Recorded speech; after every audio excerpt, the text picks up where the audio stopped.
ভবিষ্যৎ কোনো সমস্যা করতে হবে না। এরপরে আমরা এভাবে শুরু করলাম, শুরু করার পর ওনার জীবনে যতটুকু উনি যত ওনার হায়াত যত ছিল ততদিন এটা পরিচালনা করছেন। এরপরে নেদা সাহেব পরিচালনা করছে। তখন খুব সংক্ষিপ্ত ছিল।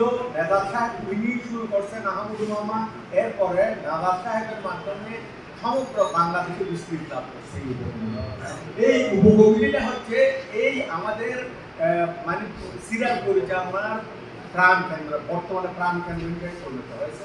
যাই হোক, আমি আশা করি এখন আমার এভাবে এই বিষয়টা আমি মৌলভী কমিটির কাছে অনুরোধ করতেছি, এই বিষয়টা আপনাদের এটা আপনাদের বিবেচনায় এবং আপনাদের এটা মনে দিলে এটা একটা আনা উচিত যে এই এটাকে আমাদের মানে চালু রাখতে হবে।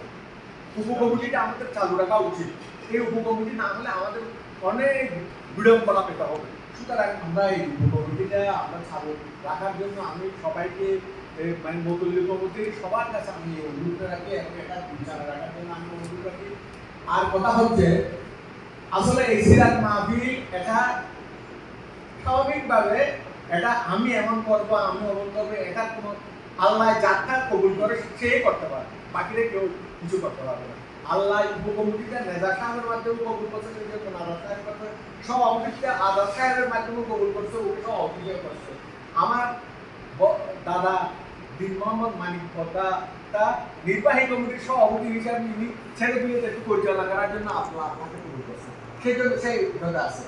এভাবে আল্লাহ অন্যান্যদের ইসমাইল মানিক বক্তা তো যাই হোক,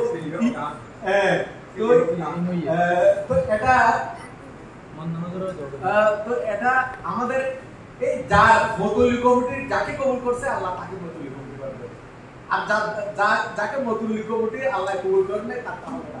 এটা আল্লাহ একটা কবুল, একটা মকবুল, একটা সিরাত মাহফিল। তো আমাদের থেকে যেটা আল্লাহ যেটা কবুল করবে সেটা আমরা করতে পারবো, আর যেটা কবুল করবে না সেটা আমরা আমাদের পক্ষে সম্ভব হবে না। আর সবাইকে ধন্যবাদ জানিয়ে আমার সংক্ষিপ্ত বক্তব্য